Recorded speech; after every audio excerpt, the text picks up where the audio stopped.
एक तर लग्न न होणं आणि लग्नानंतरचा इश्यू. बरोबर. आता लग्नच होणे नाही. याच्यासाठी आपण कुंडलीतलं 7वं घर बघतो. 7व्या घरावरून लग्न आणि लग्न रिलेटेड गोष्टी आपण 7व्या घरावरून बघतो. 7व्या घराचा संबंध 11व्या घराशी जर आला, तर तुमचं लग्न ठरायचे योग वाढतात आणि लव्ह मॅरेजचे पण काही कुंडलीमध्ये आपल्या योग असतात. तर लव्ह मॅरेज होणार की नाही? Google जरी केलं, तर तुम्ही सर्च करा.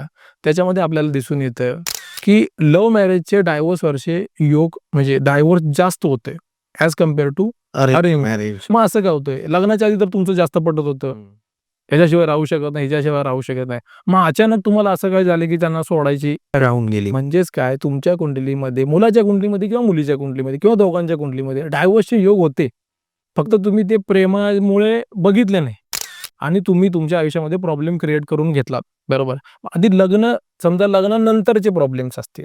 ते कोणत्या प्रकारचे असतात? पटत नाही किंवा मुलाच्या किंवा मुलीच्या आई-वडिलांचा इंटरफेअर त्यांच्या आयुष्यामध्ये फॅमिली जास्त होतं.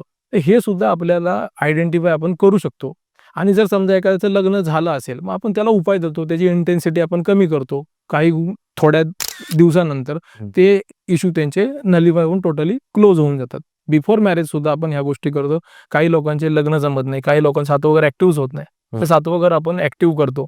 7वं घर ॲक्टिव्ह करायला आपण काही बॉडी पार्टवरती निशाण करायला सांगतो किंवा वास्तूमध्ये काही गोष्टी तुम्हाला चेंजेस इन द सेन्स काही वस्तू आपण तिथे ठेवायला सांगतो, जेणेकरून तुमची ती दिशा जर ॲक्टिव्ह झाली, तर तुमचं 7वं घर ॲक्टिव्ह होतं. 11व्या घरासोबत सुद्धा आपण त्याच वेमध्ये काम करतो आणि तुमचे लग्न व्हायचे योग वाढवतो आणि जर प्रॉब्लेम्स असतील, तर ते प्रॉब्लेम्स कमी करायचा. पूर्ण व्हिडिओ बघण्यासाठी YouTubeवर जाऊन बँटर विथ चेतन सर्च करा.